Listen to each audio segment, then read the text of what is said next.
So you can think about Christ from a psychological perspective, and my critic, this particular critic that I've been reading, said, well, that doesn't differentiate Christ much from a whole sequence of dying and resurrecting mythological gods. And of course, people have made that claim in comparative religion. Joseph Campbell did that, and Jung to a lesser degree, I would say, but Campbell did that.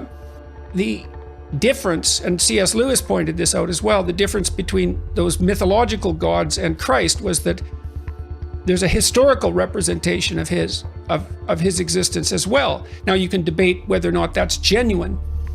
You can debate about whether or not he actually lived and whether there's credible objective evidence for that, but it doesn't matter in some sense because it does, but there's a sense in which it doesn't matter because there's still a historical story. And so what you have in the figure of Christ is an actual person who actually lived plus a myth. And in some sense, Christ is the union of those two things. The problem is I probably believe that, but I don't know. I'm amazed at my own belief and I don't understand it. Because I've seen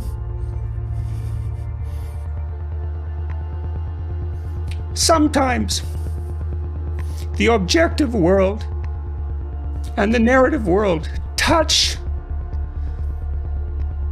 That's Jungian synchronicity. And I've seen that many times in my own life. And so in some sense, I believe it's undeniable. We have a narrative sense of the world. For me, that's been the world of morality. That's the world that tells us how to act. It's real. We treat it like it's real. It's not the objective world. But the narrative and the objective world touch. And the ultimate example of that, in principle, is supposed to be Christ. But I don't know that seems to me oddly plausible. Yeah. But I still don't know what to make of it. Partly because it's too terrifying a reality to fully believe. I don't even know what would happen to you if you fully believed it. 안녕하십니까, 로브맨입니다. 오늘의 주제는 예수와 그리스도의 천국과 구원입니다. 시즌 최종편이자 마지막 스페셜 에디션입니다. 자, 이 주제까지 오기 5년이 넘게 걸렸네요.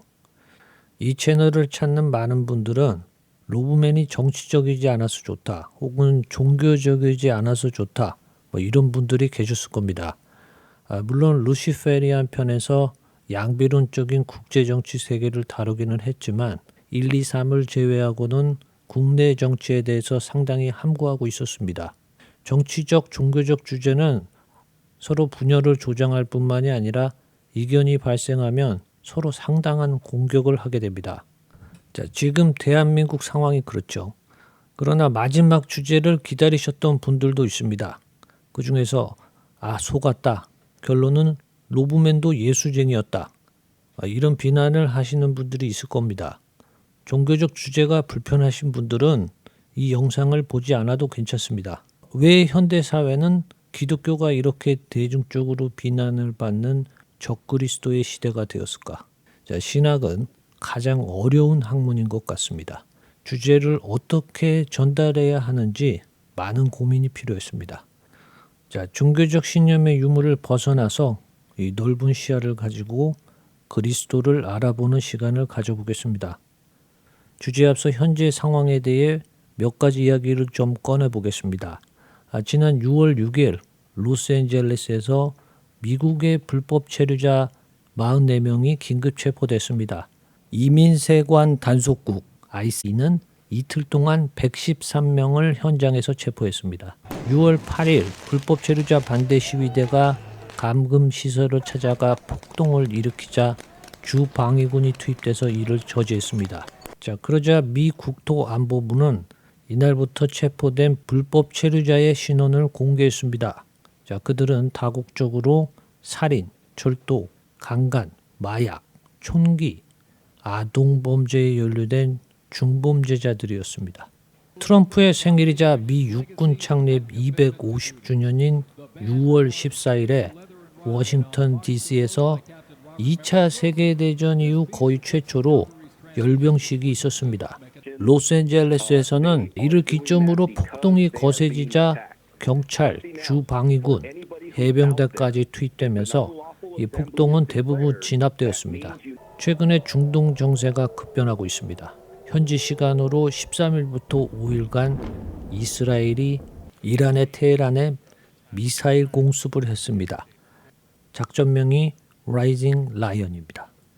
라이언이 유대 민족의 전통적인 상징이죠. 화이트 라이언이 이 표현을 상당히 좋아했을 것 같습니다. 이스라엘의 미사일 공습은 이란의 군 장성의 자택을 정밀 타격해서 상당한 사망자가 발생했습니다. 테헤란의 공습으로 도심의 방송국, 병원, 공항과 같은 주요 시설이 파괴되었습니다. 다음날 이란은 마하 12의 새로운 미사일로 이스라엘 방공망 아이언돔을 무력화시켰습니다. 6월 19일 이란의 플루토늄을 생산하는 핵시설을 파괴했습니다. Tonight I can report to the world that the strikes were a spectacular military success. 22일 미국은 B-2 전폭기를 처음 실전 투입하면서 벙커버스터 폭탄을 이용해 이란의 주요 지하 핵시설을 파괴합니다. 이란에 대한 공습은 그들이 미국과의 핵무기 협약을 지키지 않은 결과라고 하지만 중국의 전쟁 보급류 루트를 원천적으로 차단하고 북한의 핵미사일 확산을 방지하는 결과를 가져온다는 평가가 있습니다. 자, 상황을 계속 지켜봐야겠죠. 자, 이제 본래 주제로 들어갑니다. 모든 미스터리의 끝에는 예수 그리스도가 있다.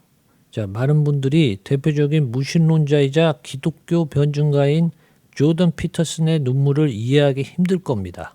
그리스도의 서사가 자신의 삶과 만나는 순간이 있다는 말에 동의합니다.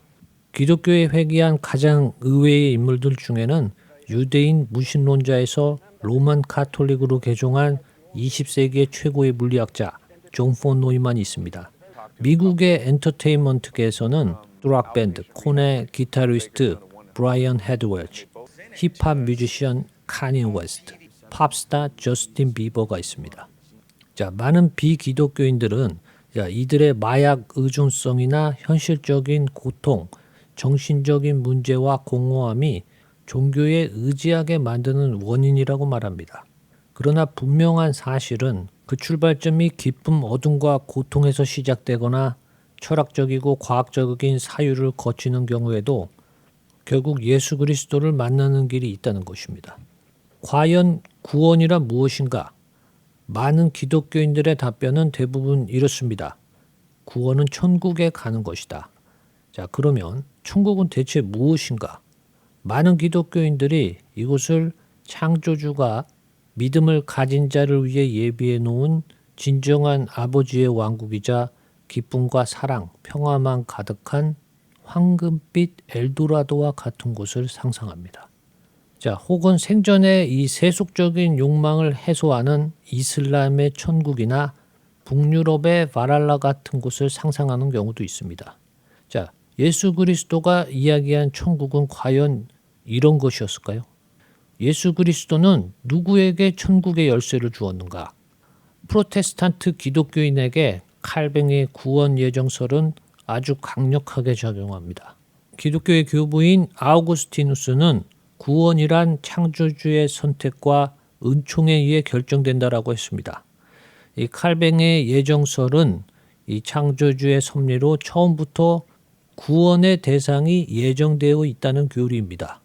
자, 이는 절대 신성의 불가침의 영역으로 구원의 대상을 규정하는 것이 배타적인 성향이 있습니다. 자, 그렇다면 구원의 대상을 어떻게 규정할 것인가? 이 창조주에게 구원을 선택받기 위한 증거로서 그 믿음을 고백하고 자신의 죄를 회개하는 방법론이 제시됩니다. 자, 그런데 오히려 기독교인이 비종교인보다 더 많은 죄를 저지른다는 반문을 하는 사람들이 있습니다. 주중에 모든 세속적인 죄악을 저지른 뒤에 주일에는 눈물의 기도와 회개를 통해서 이를 해결하려고 합니다. 자, 이런 패턴이 수없이 반복되죠. 자신은 이미 창조주의 섭리로 구원이 선택되었다는 종교적인 신념이 이 강력한 면죄부와 같이 작용합니다.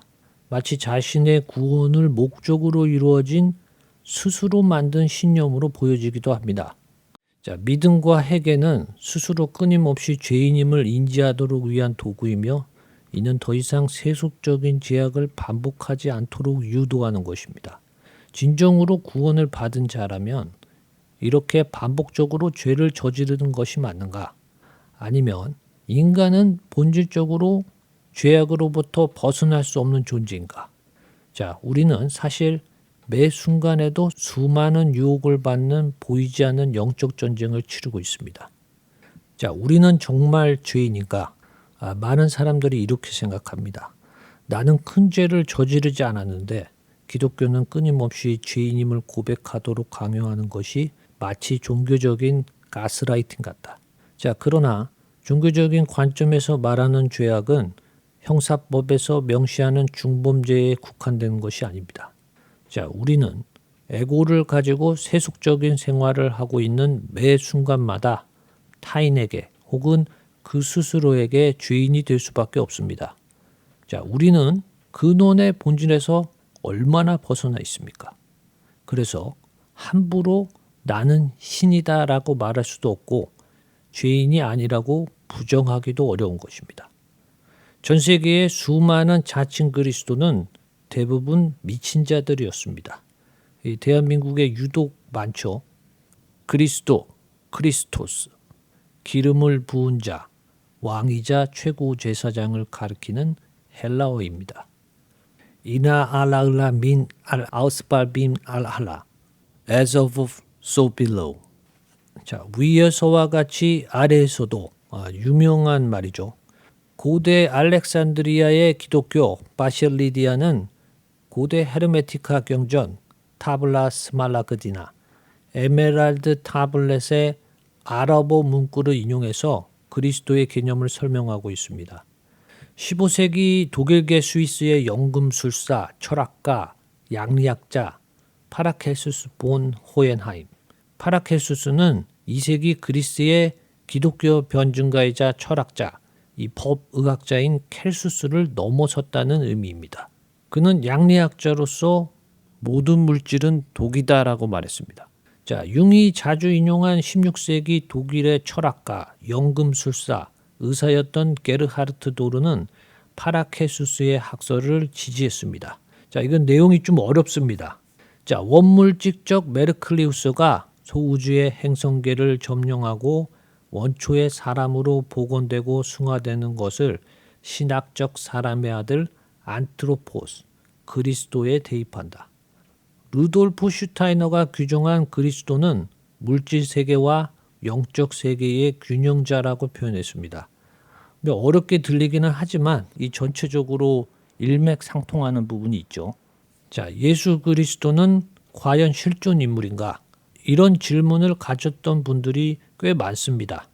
예수 그리스도가 만약 신화적 가공 인물이라면 그 탄생 연도를 기준으로 전 세계의 연도 표기가 바뀌고 2000년 동안 전 세계의 수많은 종교적 유산이 발생한 것을 어떻게 설명할 수 있을까요? 1982년 예일 로스쿨 출신의 무신론자, 시카고 트리뷴의 법률 저널리스트였던 리 스트로벨은 자신의 아내가 아이를 출산하고 나서 침례교 신자로 기독교로 회심하게 되자 이를 아주 못마땅하게 여깁니다. 지성적인 사고를 가진 자는 절대로 종교에 빠질 수 없다는 이 가장 전형적인 비종교인의 관념을 가진 인물이었습니다. 그래서 기독교의 환상을 파괴하기 위해서 이 저널리스트로서 역사적 문헌 자료를 체증하기 시작합니다. 그 결과로 1998년 The Case for Christ, 예수는 역사다라는 저서로 출간하고 이 내용은 2017년 영화로 공개됩니다. No one's ever proven if the shroud is the actual burial cloth of the Christ. But whenever someone looks in those eyes for the first time, suddenly becomes a real person. 자, 그 이후에 리스트로벨은 이 침례교 목회자이자 신학 교수가 되었습니다. 자, 예수 그리스도의 역사적 사실성을 입증하는 고고학적 사료가 부족하다는 학계의 지적이 있습니다. 자, 고대의 수많은 역사적 인물 중에 유독 예수 그리스도에 대해서 이런 의혹과 위조 논란, 음모론이 아주 많습니다.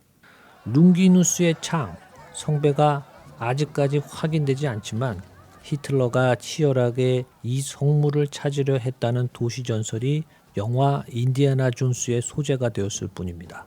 자, 지금까지도 위조 논란이 있지만 이 토리노 수위와 노틀담 성당의 가시면류관, 성묘교회와 이스라엘을 비롯한 이 전 세계의 수많은 성지들이 있기 때문에 고고학적 사료를 부정할 수 없습니다. 로마의 유대인 역사가 요제푸스 플라비우스는 유대 고대사의 18권의 63절, 64절, 이 플라비우스의 증언이라는 기독교의 기원에 대한 기록이 있습니다. 갈릴리 출신의 유대인, 예수는 현명하고 기적을 행하는 자, 수많은 사람들이 따르는 메시아였다. 자, 그는 로마의 유대 총독인 폰티우스 필라투스에게 십자가 처형을 당했다. 자, 기독교 교리의 핵심인 예수의 부활을 기록하지 않았습니다. 자, 유대 고대사의 20권에는 요셉의 아들이자 예수의 형제인 야곱이 유대교 제사장인 아나누스에 의해 돌로 맞아 죽는 처형을 당했다는 로마 집정 시기의 기록이 나옵니다. 자, 요제푸스 플라비우스가 예수 그리스도의 부활을 언급하지 않은 것은 로마의 기독교 국교화 이전에 로마의 시민이자 독실한 유대교 바리세이파 교도로서 기독교 교리의 핵심인 부활을 언급하는 것이 원천적으로 불가능했을 것입니다. 자, 5세기 후반에 작성된 것으로 추정하는 아나포라 필라티는 폰티우스 필라투스가 로마의 황제 티베리우스에게 보내는 헬라어 서신입니다. 자, 이것은 잘 알려진 니코데모 복음서의 내용과 같습니다. 여기에는 역사적 실존 인물로서 갈릴리 태생의 예수가 수많은 기적을 행한 마법사로 기록되어 있습니다. 자, 여기에는 십자가 처형과 3일 만에 부활한 내용이 모두 서술되어 있습니다. 자, 필라투스의 서신은 여러 세대를 거친 복합적인 사료로서 당시의 사건과 인물관계가 매우 구체적인 기록을 가진 것임에도 불구하고 고전문헌학계에서는 기독교가 위조한 것이라는 의혹을 받습니다.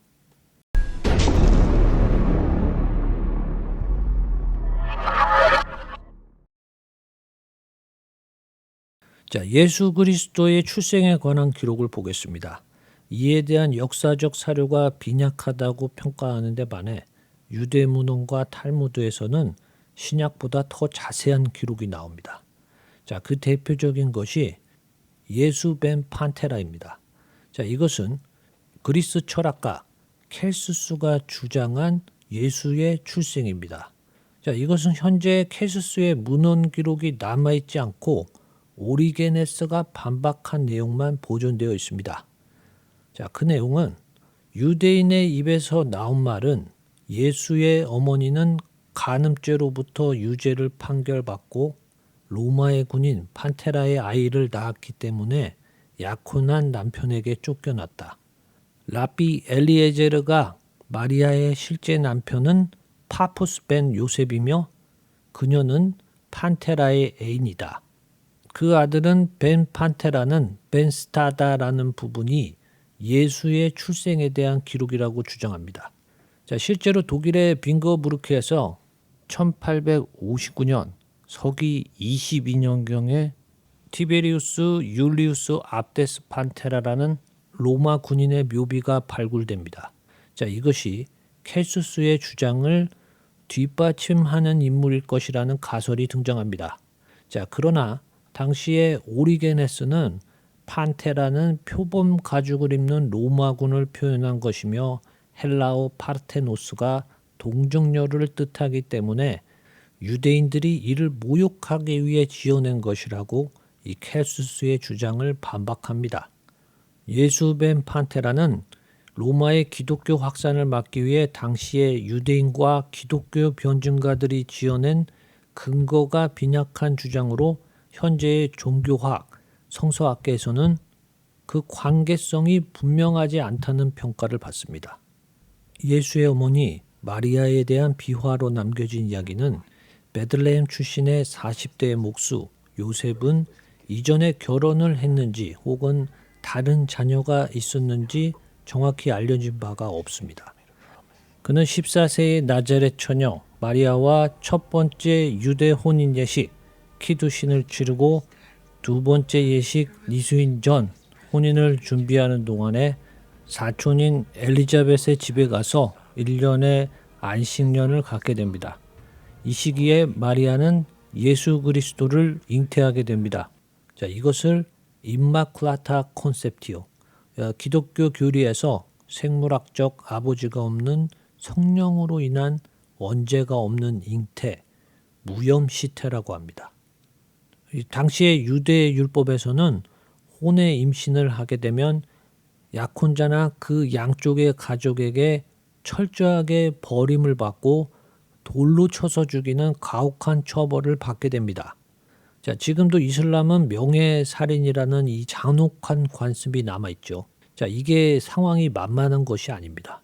자, 그런데 요셉은 임신한 마리아를 완전하게 받아들이게 됩니다. 자, 이들 부부에게 이 성령으로 인한 잉태와 같은 강력한 신념이 아니라면 이 당시로서는 불가능한 상황에 가까운 것입니다.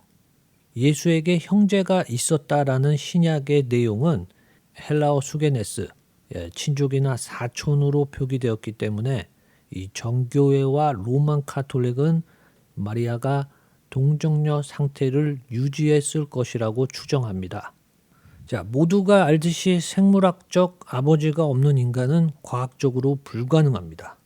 2010년 내셔널 지오그래픽과 2017년 히스토리 채널에서 옥스퍼드 대학의 유전학자 조지 버스비 팀이 스페인 오비에도 수의와 토리노 수의의 혈흔으로 DNA 검사를 하게 됩니다.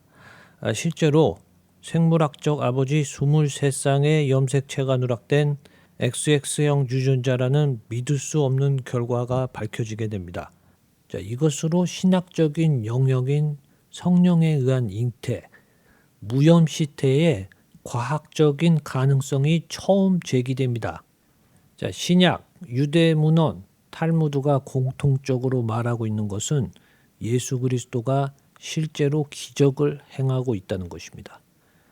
요한복음에 나오는 대표적인 7가지 기적의 징조는 가나의 혼인잔치에서 물을 포도주로 바꾼 것, 갈릴리 왕의 신하, 그 아들을 치료한 것, 베데스다의 중풍 환자를 치료한 것, 5개의 빵과 2마리의 물고기로 5,000명의 군중을 먹인 것, 제자들 앞에서 물 위를 걸은 것, 장님과 수많은 병자를 치료한 것, 죽은 라사로를 무덤에서 꺼내 4일 만에 되살려낸 것입니다. 자, 이 모든 기적은 불가능합니다. 자, 이 중에서도 죽은 자를 되살리는 것은 가장 난이도가 높은 기적입니다. 자, 라사로 사건을 계기로 나자렛 예수를 따르는 갈릴리 유대인의 숫자가 폭증하게 됩니다. 프랑스의 문화인류학자 알렉산드라 다비드 넬은 20세기 초에 티벳에서 오랜 기간 탐사 조사 중에 이 티벳 고승이 시체를 되살리는 롤랑이라는 주술이 실제로 존재한다고 기록합니다. 자, 그러나 대부분은 죽은 당사자가 아닌 악마가 소환되는 롱주였기 때문에 이후에 끔찍한 일들이 많이 발생하게 되자 이 주술은 티벳 수도승에게 금단의 영역이 되어버립니다. 자, 라사로의 경우는 이와 다르게 악마가 아닌 당사자가 돌아온 것이죠. 탈무드는 나자렛 예수가 이집트의 고위 사제에게 마법을 배워 유대인을 미혹하는 자라는 기록이 나옵니다. 유대 문헌은 신약에서 언급된 나자렛 예수의 초자연 현상을 대부분 인정하고 있습니다. 자, 그리스 역사가 필로스트라투스와 로마의 카시우스 디오는 약 AD 40년경에 출생한 것으로 추정하는 신피타고라스의 현자, 철학자인 티아나의 아폴로니우스가 나자렛 예수와 비슷한 기적을 행했다고 기록합니다. 자, 그는 결국 카파도키아 황제에 대한 음모로 마법을 사용해 사형을 받았다고 전해집니다. 자, 그의 추종자들은 아폴로니우스가 부활했다고 주장했습니다. 자, 이런 이유 때문에 과거 황금 여명회와 같은 일부 마법 단체들은 나자렛 예수의 기적은 티아나의 아폴로니우스에서 기원했으며 심지어 이들이 동일 인물이라는 독자적인 허망한 주장을 합니다. 예수 그리스도의 마지막 처형의 순간을 다룬 2004년 영화 The Passion of the Christ는 멜 깁슨이 사실성을 높이기 위해 당시에 사용된 아람어와 라틴어로 연출되었습니다. 당시에 출연 배우였던 짐 카비zet과 촬영팀은 현장에서 아주 기이한 현상을 경험한 것이 유명합니다. 이 영화는 지금도 넷플릭스에 있습니다. 자, 영화 그 이상의 힘이 있기 때문에 직접 보시는 것을 추천합니다. 멜 깁슨이 연출하는 후속편이 올해 8월에 촬영을 시작합니다. That was a crazy movie because it was a great movie, but Yeah. it seemed like there was resistance to that movie, Oh yeah, no, there was. which I thought was very strange. There was like Hollywood resistance to that movie. Like people didn't like that you were making it. It seemed no, like. yeah, there was a lot of opposition to it, and I don't know. I think if you ever hit on that subject matter, you're gonna get people going, because Of course. So this story that you want to tell about good and evil, like, do you have a script or is it Oh, just yeah. a thing in your head? Like, what is it? yeah, it's the resurrection story, but it's not linear, because you can't really. It's hard to understand. 자, 이 영화는 AD 33년경 6월절의 하루 전날 밤 겟세마네 동산에서 기도하던 나자렛 예수가 가롯 유다의 밀고로 유대 병사들에게 체포되는 과정에서 시작됩니다. 나자렛 예수는 유대교의 최고 법정 산헤드린 공회의 소환이 됩니다. 유대 지역에서 행한 기적 때문에 그 영향력이 극도에 달합니다. 6월절의 마지막 스가랴서의 예언을 성취하는 메시아로서 예루살렘의 유대인들에게 엄청난 환대를 받게 됩니다.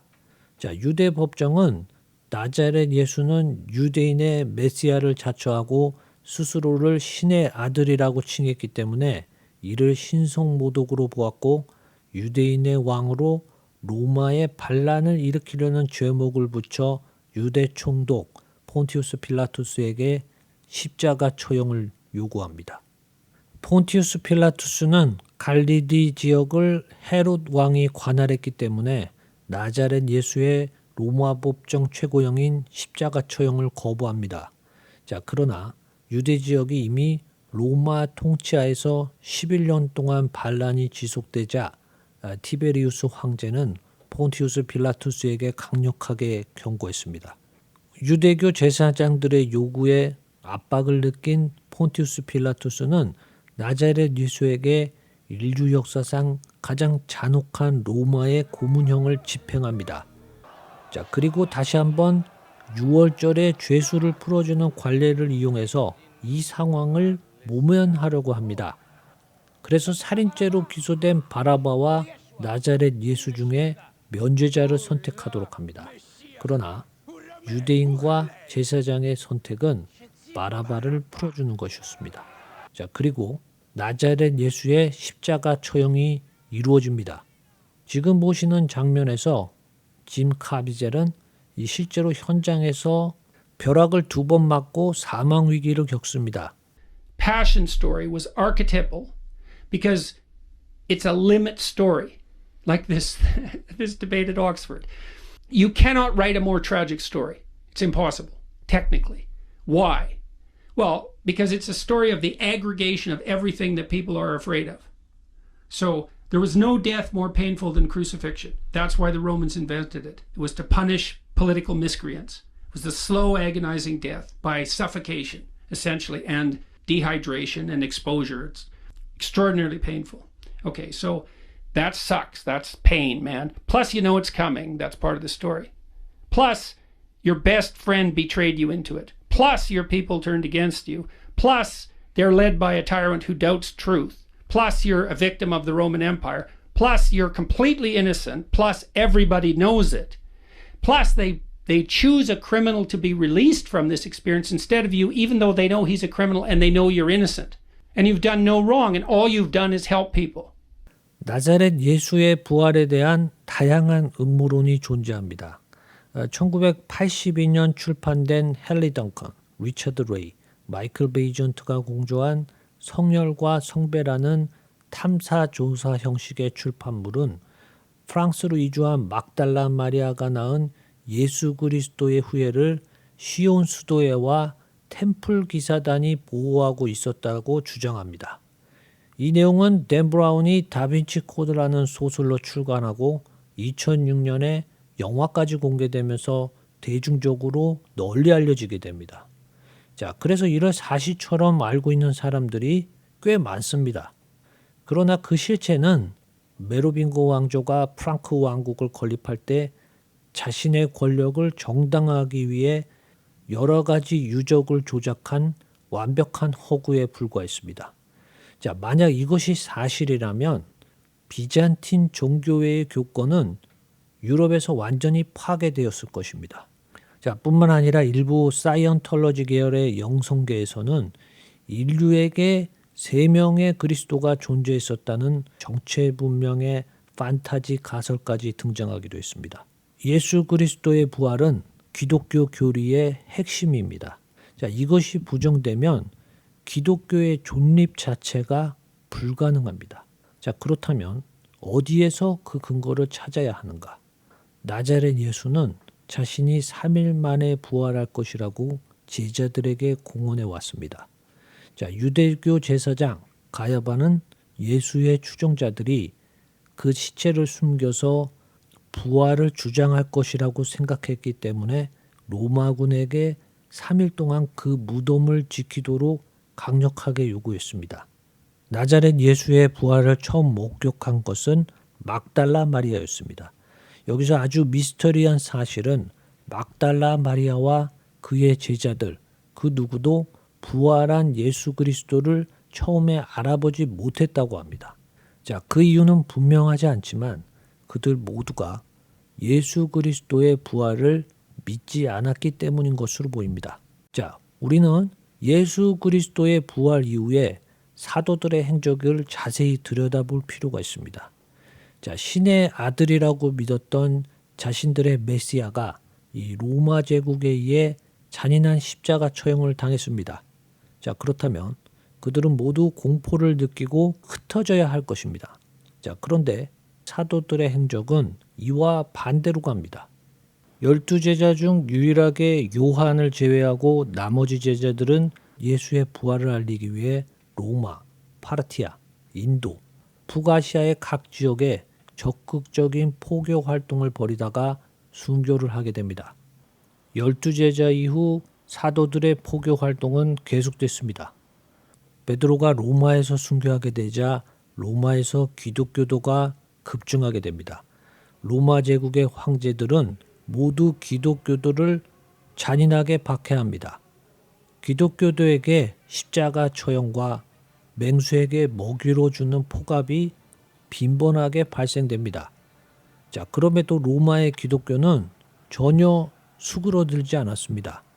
자, 그리고 380년 로마의 황제 테오도시우스 1세가 테살로니카 칙령을 통해 로마의 작은 병방의 식민지 이 갈릴리에서 시작된 기독교를 로마의 국교로 지정하게 됩니다.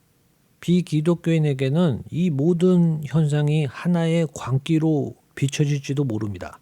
자, 그러나 죽음을 불사하는 이 강력한 신념은 예수 그리스도의 부활이 사실이 아니라면 어떻게 설명이 가능할까요?